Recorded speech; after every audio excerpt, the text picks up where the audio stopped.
Ya, selamat sore pemirsa TVRI Sumatera Utara dimanapun Anda berada. Senang sekali kami dapat hadir kembali menjumpai Anda dalam program Tanggapan Publik. Pemirsa, analog switch off adalah penghentian siaran TV analog yang sepenuhnya dialihkan ke siaran TV digital. Seharusnya sesuai dengan program pemerintah melalui Kementerian Kominfo, pada tanggal 2 November harusnya seluruh siaran televisi sudah disiarkan secara digital. Namun sampai saat ini masih terus dilakukan proses demi proses oleh pihak terkait. Dan sesungguhnya jika Indonesia secara keseluruhan TV Indonesia sudah bersiaran secara digital, tentunya banyak keuntungan yang akan diperoleh oleh baik pengelola televisi sendiri maupun masyarakat. Dan apa sebenarnya dan bagaimana pula kesiapan Sumatera Utara dalam menghadapi siaran TV digital? Untuk sore hari ini di Tanggapan Publik kita angkat topiknya kesiapan analog switch off di wilayah layanan Sumatera Utara 1. Dan kita akan perbincangkan hal ini dengan narasumber yang telah kita hadirkan dari Ibu Kota Jakarta, Bapak Geriantika Kurnia, selaku Direktur Penyiaran Kominfo. Selamat sore Bapak, selamat datang di Kota Medan, apa kabar? Siang Bang, apa Siang, kabar? iya, baik. Dan kemudian kita juga telah mengundang satu nanti untuk melihat bagaimana sebenarnya kinerja pemerintah, khususnya Kementerian Komunikasi dan Informatika, terkait dengan bagaimana analog switch off di Indonesia, khususnya di Sumatera Utara, khususnya di wilayah 1. Kita telah juga mengundang salah seorang akademisi dari Sumatera Utara, Bapak Dr. Sohibul Ansor. Namun saat ini masih di perjalanan, kita nanti berharap supaya cepat hadir kemari, supaya kita bisa berbincang-bincang terkait dengan kesiapan ASO di wilayah layanan Sumatera Utara 1. Saya ke Pak Geri, tapi sebelumnya, pemirsa kami juga menyediakan layanan telepon interaktif bagi Anda juga. Nanti bisa bertanya seputar topik yang kita angkat dan bisa memberikan sumbangsi pikiran terkait topik yang kita bahas ini melalui line telepon kami di nomor 081161000386. Sekali lagi di nomor 081161000386. Saya ke Pak Geri. Pak Geri, terima kasih sudah bersedia berbincang-bincang dengan kita di TVRI Sumatera Utara. Meskipun memang sebagian televisi belum beralih sepenuhnya ke digital, TVRI secara nasional sudah beralih seluruhnya ke digital. Tentunya kita bangga sebagai TV, ya, TV TVRI. Kenapa? Karena memang sesuai dengan motonya itu, suaranya bagus, begitu ya, gambarnya lebih jernih dan lain sebagainya. Ini kan, tapi kita mau nanya ini Pak Geri, apa penyebabnya sehingga belum keseluruhan bisa televisi beralih ke TV digital? Baik, masih Bang, pemirsa TVRI Sumut ya. Pertama ya, jumlah wilayah layanan Indonesia ini sangat luas. Ada 112 wilayah layanan, 341 kabupaten kota yang terdampak ASO. Terdampak ASO itu masyarakat sehari-harinya nonton TVRI atau TV analog. Nah itu, jadi 112 wilayah layanan, 341 kabupaten kota ini yang harus disiapkan infrastrukturnya, infrastruktur digital. Nah dibangun oleh siapa? TVRI dan swasta, alhamdulillah. 112 itu, jadi 341 kabupaten kota sekarang sudah ada infrastruktur digital. Jadi jangan khawatir. Nah yang kedua, Bang, tadi geografis ya, kita luas, jadi masalah itu. Yang kedua ada jumlah TV-nya. Kita punya 687 stasiun TV analog. Iya, 687 ya? Iya, 687 stasiun TV analog. Kalau luar negeri paling 10-15, kita jumlahnya 687? Iya, stasiun TV. Jadi yang 600 stasiun TV ini, yang tadinya di analog, dia harus pindah ke infrastruktur digital yang tadi udah dibangun oleh TVRI dan swasta. Nah, 687 ini ternyata Bang, 100 sisanya itu 100 masih progres dari analog ke digital. Sisanya udah siaran TV digital di seluruh Indonesia. Berarti sekitar 587 sudah bersiaran secara digital? Betul, jadi ini luar biasa.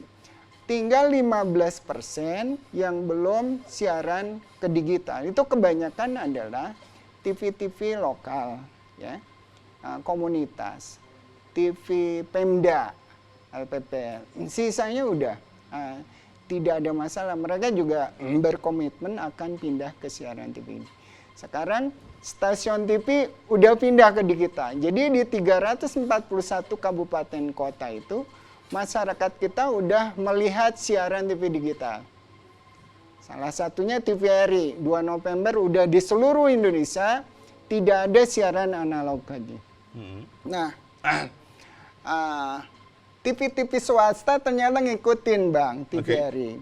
Jadi kalau kita cek yang tadi sisanya 100. 100 saja hanya 100 sisa. itu juga dalam proses ke digital. Jadi seperti itu. Ketiga, isu utamanya adalah apakah masyarakat ini benar-benar di rumahnya sudah siap menerima siaran TV digital, termasuk TVRI gitu maksudnya. TVRI dimatikan analognya. Apakah masyarakat nonton TVRI gitu? Nah, Tidak semuanya. Nah, itu harus dicek. Apakah TV-nya sudah support siaran digital atau belum? Oke. Nah, kalau belum, TV-nya yang dulu masih analog, tinggal ditambahkan alat namanya set-top box. Nah, kalau yang masyarakat sudah TV-nya udah perangkat digital tidak ada isu. Nah, itu. Nah, jumlah masyarakat keluarga miskin yang perlu set-top box di seluruh Indonesia ini 5,6 juta set-top box. 5,6 juta. Dari mana 5,6 juta set-top box gratis ini? Dari pemerintah dan swasta. Nah, pemerintah itu sebenarnya hanya komplement, harusnya dari swasta semua. 4,3 juta set-top box disiapkan oleh swasta. Sudah ready? Baru sampai sekarang mereka baru 8,1% distribusinya. Totalnya hampir 350.000. Berarti masih ada sekian lagi belum? Masih banyak 3 juta sekian. Okay. Ya. Yang pemerintah 1,3 juta sudah terdistribusi hampir 96,6%. Oh. Udah besar. Yeah. Nah, pemerintah termasuk presiden memikirkannya bukan masyarakat secara keseluruhan, karena yang masyarakat keseluruhan yang mampu udah pasti bisa beralih ke TV digital. Beralih ke TV digital. Presiden memperhatikan yang 5,6 juta ini. Jangan sampai dimatikan siaran analog yang masyarakat miskin ini nggak mampu, nggak melihat lagi siaran TVRI. Nah, itu yang jadi perhatian pemerintah. Nah, sosialisasi sudah tidak ada isu, termasuk TVRI hampir gencar ya. 2 tahun kita sosialisasi dari masyarakat itu udah tidak ada isu dengan siaran TV digital.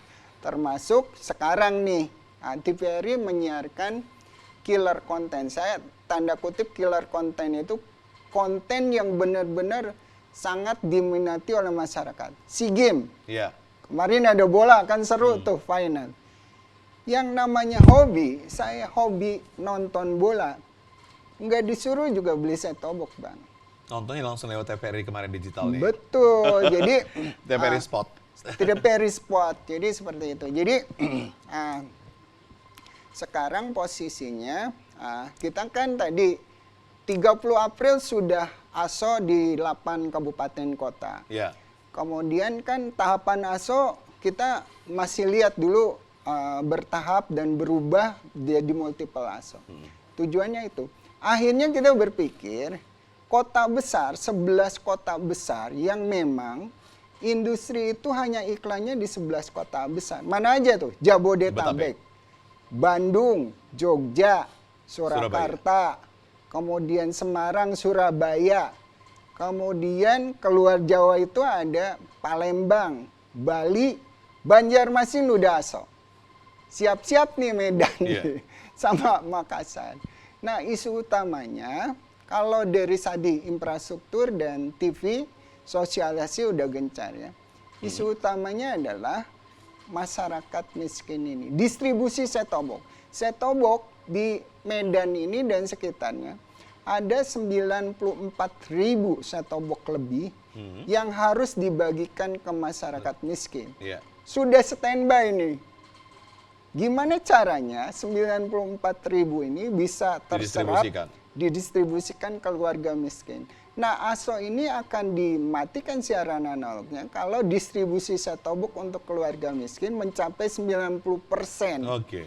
Seperti di kota-kota lainnya. Oke. Nah, itu posisi sekarang Medan dan sekitarnya itu baru 30%. 30%. Tadi pagi kita kolaborasi dengan Pemda seluruh Kabupaten kota? Kabupaten kota. Tujuannya melihat best practice dengan kejadian ASO di tempat lain, itu berhasil cepat karena kolaborasi dengan Pemda, dan Pemda itu kan punya tangan sampai RT, RW, PKH. Itu akan cepat. Nah, tadi kita kolaborasi pagi tadi, mudah-mudahan ini Medan dari 30% bisa cepat sampai 90% kita matikan siaran analognya itu. Kita berharap nanti apa yang diupayakan oleh Kementerian Kominfo dan pihak terkait lebih cepat lagi, nanti bisa ini nanti pemberian bantuan set-top box kepada masyarakat miskin bisa terrealisasi sehingga apa? Analog switch off bisa terrealisasi. Dan seperti yang saya sampaikan tadi, pemirsa, kita juga telah mengundang salah seorang akademisi dari Sumatera Utara, ada Bapak Dr. Sohibul Ansor. Kita sudah kehadiran beliau. Selamat siang Bang Anda. Ya. Sohibul, kabar. Silakan Bang Anda. Ya. Oke. Sebelumnya kalau masih ngos-ngosan, saya ke Pak Geriantika lagi dulu. Oke.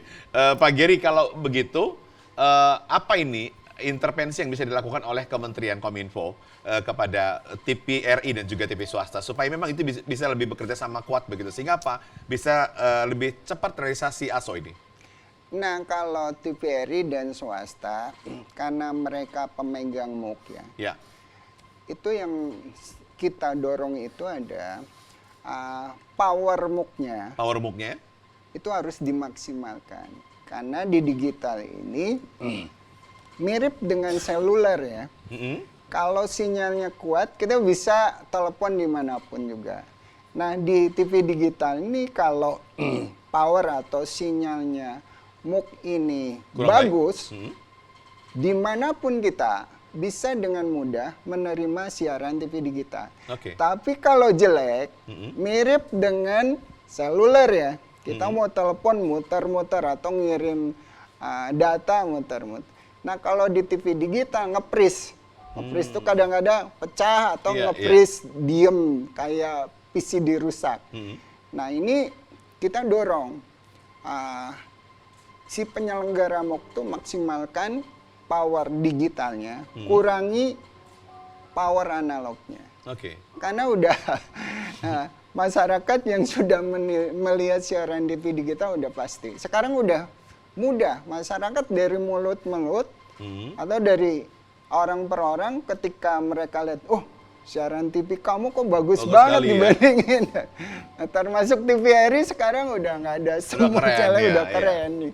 Apalagi TVRI Spot hampir tiap hari nayangin killer-killer konten termasuk SEA Games itu. Jadi kita dorong TVRI dan penyelenggara MUK maksimalkan powernya supaya masyarakat dengan mudah menerima siaran TV digital. Oke, Bang Sohibul tadi sebelum nyampai di sini udah nyampai tadi di sana. Tadi sudah dengar sedikit perbincangan kita dengan Pak Geriantika terkait dengan bagaimana kenapa Sumatera Utara belum seluruhnya bisa analog switch off ya. Karena memang 30% saja yang baru didistribusikan ini set-top box ke masyarakat, khususnya masyarakat miskin. Dan seperti apa tanggapan akademisi mengingat bagaimana program pemerintah, khususnya Kementerian Kominfo kemarin, per 2 November sebenarnya harusnya kita sudah migrasi semua ke TV digital. Tapi sampai saat ini masih ada televisi ya, juga masih bersiaran secara analog. Tapi nanti setelah pesan-pesan berikut ini, atau setelah kita dengarkan dulu satu lagu yang indah berikut ini.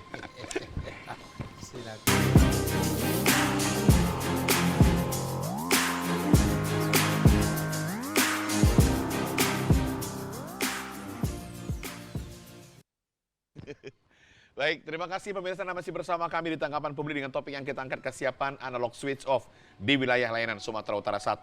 Saya ke Bang Sohibul Ansor. Bang Sohibul, kalau kita lihat sekarang, ya Kementerian Kominfo atau pemerintah lah kita katakan begitu, kemarin punya program bagaimana supaya seluruh siaran televisi di Indonesia per 2 November sudah bermigrasi ke TV digital. Namun nyatanya sampai saat ini belum, karena masih proses demi proses ya. Bagaimana tanggapan Abang selaku akademisi? Pertama, secara umum kita harus menerima ini sebagai konsekuensi dari modernisasi, katakan adaptasi teknologi. Ada etape yang memang berbeda kalau kita bandingkan antara satu dan lain negara. Kalaupun dalam peta perubahan itu Indonesia disebut sudah oke seluruhnya. Dalam peta ada peta dunia yang menunjukkan Indonesia sudah begitu katanya. Saya harus kasih kata Pak. Itu satu. Perangkat yang diperlukan untuk peralihan itu tadi sudah dibahas. Di tempat kita ini, apalagi ada subsidi, itu persoalan yang sangat riskan Pak. Apakah ada cara untuk tidak ada gangguan delivery itu, dan bahkan nanti barang yang menjadi subsidi itu dikomersilkan pula. Di Amerika perusahaan swasta yang menyediakan itu, karena mereka tahu bahwa ini akan mendorong akumulasi kapital mereka. Jadi mereka support pemerintah. Dan boleh disebut ini sebetulnya kan inisiatif swasta ini dalam kaitan untuk liberalisasi dan macam-macam untuk mengadaptasi diri.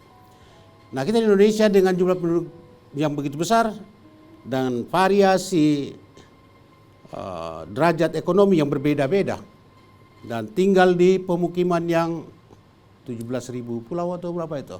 Bahkan ada pulau yang belum dikasih nama, begitu ya. Pulau terluar. Apalagi untuk mensejahterakannya. Ini ada problem di sini. Jangan sampai terjadi apa yang oleh para sosiolog disebut cultural lag. Apa cultural lag itu? Yang lain-lain pada maju, dia nggak bisa maju, tidak akses. Pemerintah harus mencari jalan untuk itu, sehingga hak-hak normatif rakyat ini dipenuhi. Negara-negara seperti Amerika sangat memerlukan konten-konten yang memacu pertumbuhan nasionalisme patriotisme. Konten kita agak sedikit di situ tuh. Ayo dimanfaatkan ini. Sekalian lainnya.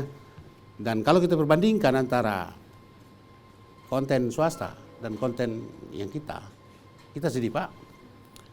Artinya seberapa besar pengorbanan kita dari segi waktu dan modal untuk transisi itu, kalau tidak didaya gunakan untuk mengoptimalisasi hasil yang umumnya secara standar bisa digunakan oleh pihak-pihak lain secara optimum dengan modal yang sama, problem kita ada di situ Pak.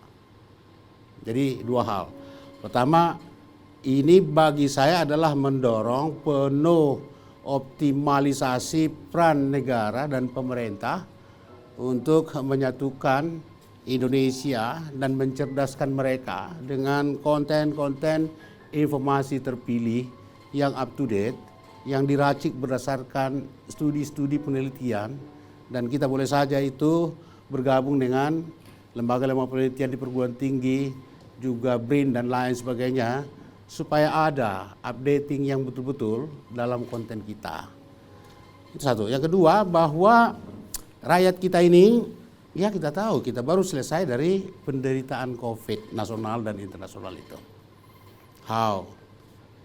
Dan selalu menjadi keluhan. PKH di mana-mana kalau kita buka singgulkan luar biasa banyaknya itu. Lalu saya searching tadi di internet. Etape kita sebetulnya ada yang tidak konsisten. Etape yang sudah kita jadwalkan, biasalah. Di Jawa Timur saya lihat sudah banyak keluhan. Lu kita nonton apa? Gitu. Walaupun secara konsepsional dan secara perencanaan sudah ada solusinya sebetulnya itu. Tapi ada perbedaan antara apa yang diinginkan dan apa yang terlaksana. Itu yang saya lihat sampai tadi, saya perbarui informasi yang terjadi di beberapa wilayah Jawa Timur, yang masyarakat apa tadi itu, yang lemah tadi itu. Padahal ada paket untuk menjawab mereka. Yang terakhir, pabrikan untuk ke depan, TV-TV yang baru. Memang built-in kah namanya itu sudah ada mesinnya di situ tuh. Tidak lagi repot-repot seperti sekarang.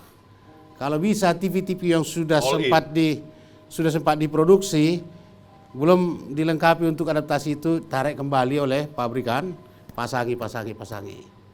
Gitu ya, agak susah juga ini, tapi mau tidak mau. Bapak berdua, kalau kita kaji Indonesia kita ini, dengan moral para pendiri bangsa untuk meraih satu standar kemartabatan rakyat, sebetulnya dari segi informasi kita masih sangat lemah, Pak, untuk memenuhkan apa yang sesungguhnya dibutuhkan oleh rakyat kita itu. Itu kan komponen dari pendidikan. Pendidikan ada yang terstruktur di kelas berkurikulum, tapi ada dengan menggunakan semua institusi kita yang ada, termasuk TV itu. Saya agak menangis nanti kalau hasilnya pengorbanan besar-besar begitu rupa secara material, tapi tidak bisa dioptimasi untuk menjadi perangkat yang mendelivery informasi terbaru dan pencerahan bagi seluruh rakyat dan di semua lapisan dan wilayah terpelosok pun. Baik. Gitu. Menanggapi apa yang disampaikan oleh Dr. Saifuddin Ansor tadi, Pak Geriantika, bagaimana kemudian optimisme pemerintah supaya nanti melalui platform digital ini, melalui penyiaran digital ini, masyarakat akan bisa dicerdaskan, literasi masyarakat akan informasi akan lebih meningkat lagi nanti. Bisa ditanggapi, Pak? Iya, terima kasih Pak Saibul. Bagus analisanya. Intinya, dengan adanya migrasi anak ke digital, seperti kita ketahui, kenapa sih semua negara ingin pindah ke digital ya? Kenapa mereka berlomba-lomba kayak Amerika, kemudian negara lain udah 2008 udah pindah. Nah itu, ternyata TV analog tuh boros, Pak. Frekuensinya, satu frekuensi hanya untuk satu stasiun TV. Ternyata perkembangan itu, teknologi digital itu akan lebih efisien. Nah sebenarnya pindah dari analog ke digital itu bukan hanya sekedar gambarnya bersih, jernih, suara atau canggih teknologi. Bukan itu. Goal utamanya justru ingin mendukung Bapak itu. Karena ketika migrasi analog ke digital, kita akan mendapatkan efisiensi frekuensi. Frekuensi ini akan digunakan, yang tadi tujuan utamanya adalah pemerataan internet di seluruh Indonesia. Kedua, pemerataan masyarakat agar bisa berkomunikasi. Tadi Bapak udah sampaikan, banyak masyarakat saudara kita. Ini bentar lagi ada kebangkitan nasional 20 Mei. Tapi masih ada 12.500 desa, penduduknya boro-boro bisa berkomunikasi. Boro-boro mereka melihat internet. Nah itu, tujuan goal utamanya itu. Ketika ini siaran analog dihentikan di seluruh Indonesia, frekuensinya itu akan digunakan memeratakan. Tidak ada lagi blank spot internet. Tidak ada lagi blank spot komunikasi. Akibatnya apa? Lihat di COVID, Pak. Tadi kan Bapak nyampaikan ada COVID. Juga, iya. Bayangkan kalau kita pada masa COVID tidak ada internet. Bapak mau ngajar lewat mana? Kita siaran atau masyarakat pendidikan, orang yang berbisnis, gimana pada saat COVID? Kita tidak bisa bersosialisasi berbisnis. Dan terbukti, Pak, ketika COVID, pertumbuhan ekonomi Indonesia, dari mana dapatnya? Dari ekonomi digital yang ditunjang oleh internet. Apakah internet sekarang udah merata di seluruh Indonesia? Bapak merasakan ya, kita merasakan. Kadang-kadang kalau ngirim data atau kirim gambar, baper muter-muter. Karena belum cukup internet. Nah, migrasi analog ke digital ini, internetnya kecepatannya hampir 100 kali lipat dari kecepatan yang sekarang. Kita udah buktikan waktu Mandalika, Pak. Kita coba, uji coba dengan menggunakan internet kecepatan tinggi. Kan semua warga negara dunia kaget. Ternyata Indonesia bisa lebih hebat dari negara lain. Nah, tujuan utamanya migrasi analog ke digital itu ingin memeratakan internet dan tujuannya adalah ekonomi digital. Masyarakat dimanapun sekarang tidak perlu punya toko, tidak perlu pindah ke Jakarta yang dulu. Dimanapun selama mereka punya ada internet, akses internet yang bagus, kemudian punya daya saing bagus, apapun bidangnya, mereka akan bisa meningkatkan ekonomi daerah. Ini terbukti sekarang, lihat.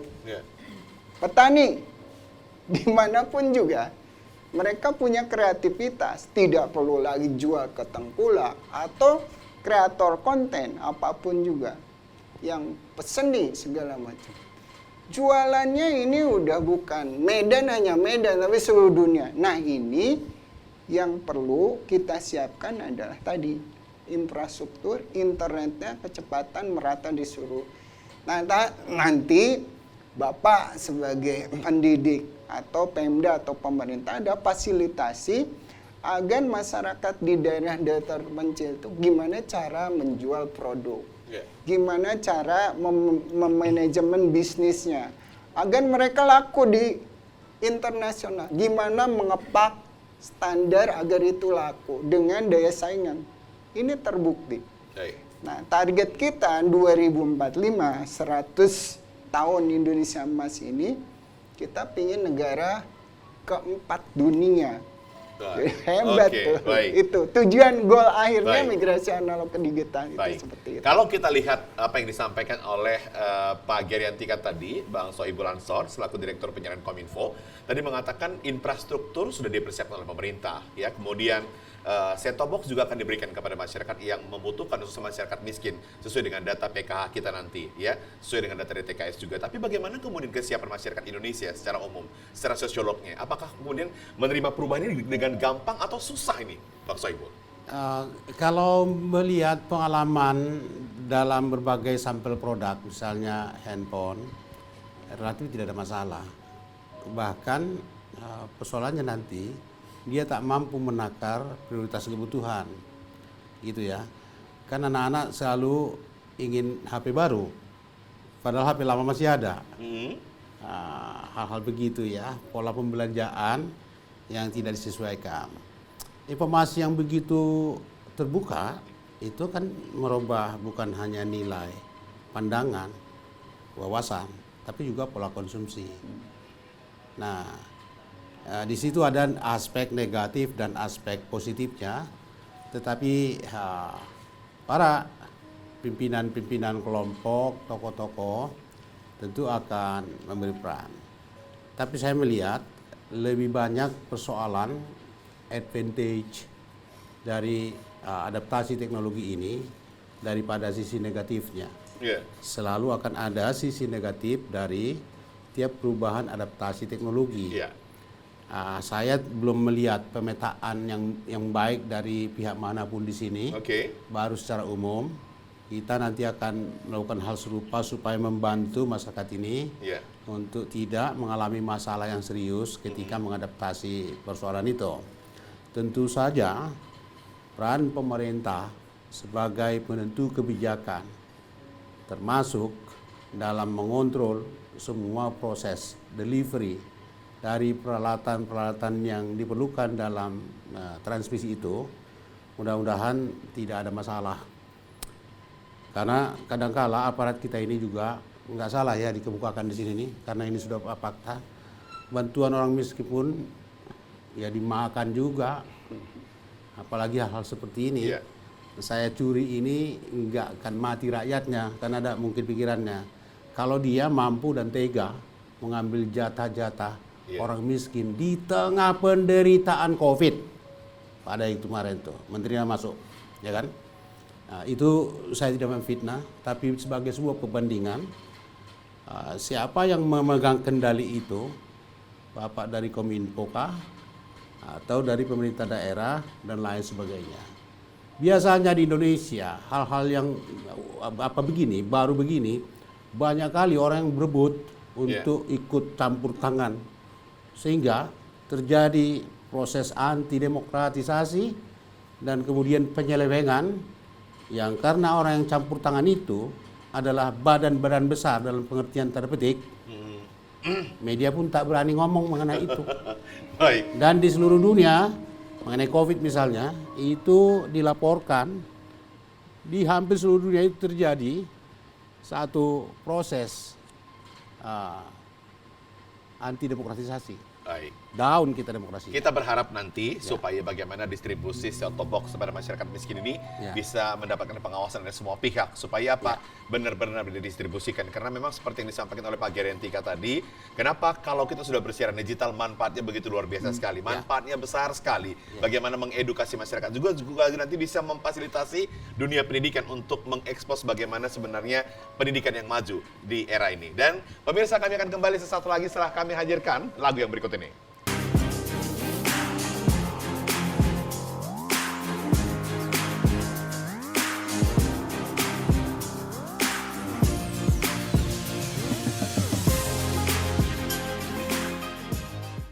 Ya, terima kasih pemirsa, Anda masih bersama kami di Tanggapan Publik dengan topik yang kita angkat, kesiapan analog switch off di wilayah layanan Sumatera Utara 1 dengan narasumber kita Bapak Geriantika Kurnia selaku Direktur Penyiaran Kominfo dan juga Bang Dr. Sibul Ansor, akademisi dari Sumatera Utara. Saya ke Pak Geriantika lagi. Pak Geri, kalau kita bicara tentang kesiapan set-top box kita, meskipun memang sekarang kalau kita lihat banyak ini beredar di pasaran, tapi apakah karena memang belum migrasi sepenuhnya, belum migrasi secara total sehingga kelihatan banyak nih perangkatnya. Tapi begitu migrasi akhirnya nanti jadi langka pula ini. Bagaimana kesiapan kita itu, Pak Geri? Jadi set-top box ini adalah suatu alat mudah sebenarnya dibuat kalangan UMKM-nya. Sekarang alhamdulillah ya, ketika kita migrasi analog ke digital di 2020, pembuat set-top box itu hanya 7 vendor. 7 vendor? Sekarang udah 53 vendor, termasuk UMKM. UMKM juga ada produksi betul. Ya? Mereka produksi dan ini tipenya hampir 85 tipe set-top box, bervariasi. Dan itu sudah tersertifikasi, Pak. Kalau udah tersertifikasi, intinya dia dijaga keamanannya. Dan sudah comply dengan feature-feature siaran TV digital. Nah, sekarang set-top box ini udah overproduksi. Overproduksi justru ya. Apakah karena belum migrasi secara total? Takutnya begitu migrasi secara total bukan overproduksi lagi begitu? Bukan, sekarang produksinya udah over dan di masyarakat itu biasanya, ini tipikal saya nggak ngerti juga, masyarakat Indonesia itu sebenarnya adaptif ya. Cepat ya? Cepat. Mereka itu nunggunya siaran analog dihentikan dulu baru menyiapkan perangkat digitalnya. Itu terjadi Pak di Jawa, di Aso, Jawa dan seterusnya. Mereka ketika siaran analognya dihentikan, pada saat 2 November itu, baru ribut cari perangkatnya itu tanggal 3. Ya di saat yang sama, jumlah set-top box sebenarnya ada ya. Cuma pada saat yang sama semua serentak nyari mekanisme pasar terjadi ya kan gitu. Mekanisme pasar terjadi. Itu akan kembali netral setelah seminggu. Ini pengalaman kemarin Jabodetabek, Surabaya dan Medan. Medan nanti mudah-mudahan masyarakat Medan ini udah lebih siap dibandingin yang lainnya. Jadi jangan nunggulah dihentikan. Ngapain? Pada saat dihentikan itu pasti pasar ya, pasti naik. Yang harganya sekarang 150.000 mungkin pada saat yang sama dihentikan naik bisa 2 kali lipat, 3 kali lipat. Iya. Bukan karena stoknya nggak ada, pada saat bersamaan mekanisme. Jadi intinya masyarakat kalau paling aman sebenarnya kalau mencari perangkat itu di marketplace. Marketplace aja. Itu stabil harganya.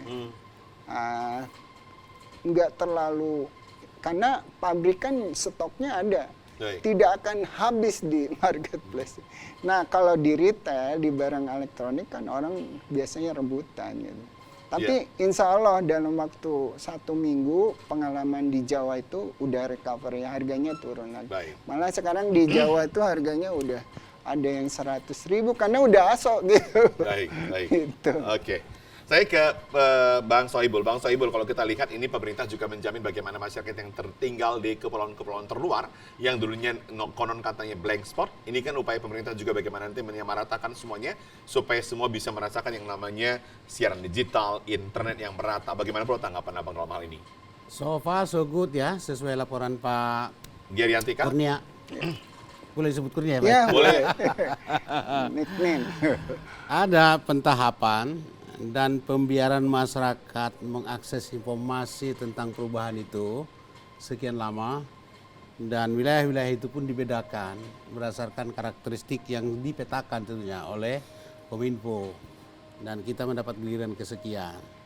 Pentahapan, memang pembangunan itu, perubahan itu ada yang mendadak sontak, biasanya ada dampaknya. Yeah. Tapi kalau dilalui dengan perlahan, tidak akan ada konstruksi-konstruksi yang membuat mereka cemas dan lain sebagainya. Setiap introduksi invention atau inovasi pasti menimbulkan kecemasan. Perubahan bibit tanaman tertentu itu mencemaskan. Bagaimana kalau hasilnya nggak ada, kita nggak makan 1 tahun. Gitu-gitu ada seperti itu. Yeah. Jika ini itu kewaspadaan kita terlalu hebat di situ. Nah, saya kira itu bagus memang. Itu yang pertama, bahwa pemerintah sudah on the track. Yang kedua, ini tidak boleh kita anggap hanya sekedar untuk menaikkan harkat Indonesia dari aspek infrastruktur. Saya melihatnya justru dari aspek suprastruktur bangsa. Suprastruktur menurut saya. Jadi bukan tali temali tower-tower atau perangkat-perangkat itu, memang itu diperlukan. Tapi apa sebetulnya yang akan didorong dari kebangsaan dan keindonesiaan? Kualitas yang bersaing dengan bangsa-bangsa lain. Itu satu. Yang kedua, pendiri bangsa kita Soekarno, dia sebut berdaulat dalam politik, berdikari dalam ekonomi, dan berkepribadian dalam budaya. Ini memiliki ancaman serius terhadap 3 doktrin dari Bung Karno yang sekarang kita adaptasi juga. Bagaimana untuk agar jangan dengan akses informasi internet yang meluas itu, Indonesia tidak menjadi jatuh terpuruk sebagai produsen melulu bagi produk-produk asing. Kita seperti Pak Keri tadi bilang adalah negara dengan penduduk terbesar keempat. Untuk ASEAN kita memiliki 40% penduduk. Selama ini kita hanya berpikir menjual produk keluar. Padahal kalau di dalam negeri selesaikan, kita selesai. Terbukti barang-barang luar itu laku laris di sini, mereka untung besar. Ya, menurut saya itu yang harus kita perteguh dalam pakem kita. Jangan nanti komponen-komponen bangsa ini tergadai menjadi instrumen bagi pasar neolib. Kita harus berdiri pada makom yang benar sesuai dengan doktrin Trisakti yang diajukan oleh para pendiri bangsa dulu, khususnya Bung Karno. Gitu. Oke, kita sudah sampai di penghujung acara dialog kita ini, Pak Geriantika, terkait dengan kesiapan ASO di wilayah layanan Sumatera Utara. Kalau saat ini kesiapan Sumatera Utara secara infrastruktur sudah siap memang? Apa yang dipesan Bapak kepada seluruh masyarakat dan kepada pihak terkait supaya memang benar-benar sama-sama bekerja sama untuk mewujudkan analog switch off di wilayah Sumatera Utara 1 ini? Silakan Pak.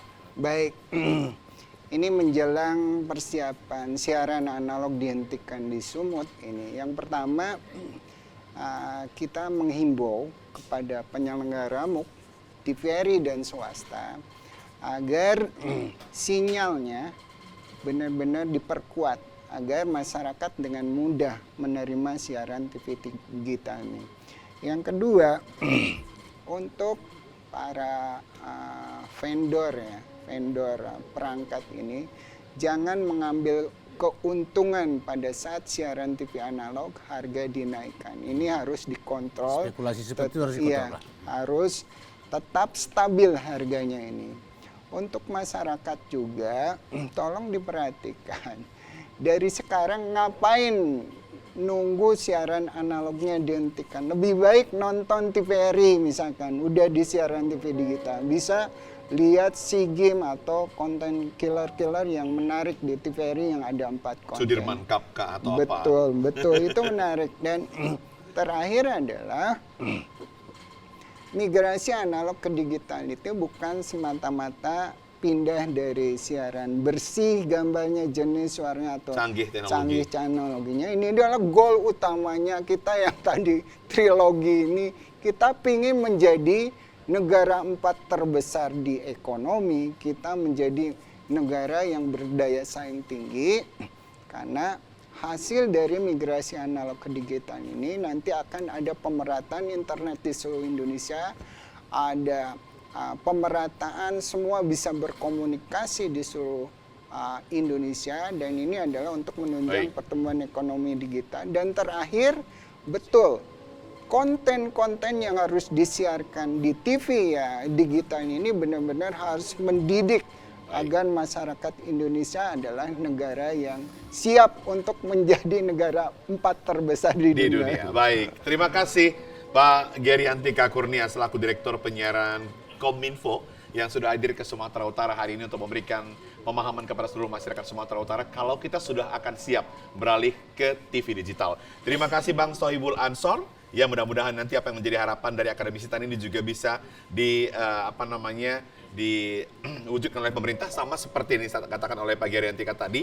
ASO ini adalah salah satu sarana untuk bagaimana kemudian kita menjadikan Indonesia menjadi nomor 4 negara terbaik di dunia, berdaya saing. Dan terima kasih juga pemirsa, kami sudah hadir, mudah-mudahan kita semuanya siap untuk bermigrasi dari TV analog ke TV digital. Tapi satu pesan Pak Geri Antika tadi, jangan tunggu pindah siaran dulu baru dibeli set-top box-nya, tapi sebelum pindah kita harus siapkan dulu sarananya sehingga apa? Begitu dipindahkan kita sudah siap yang namanya menerima siaran TV digital. Terima kasih, selamat sore. Sebelum kita berpisah, kita saksikan satu lagi persembahan dari teman-teman berikut ini.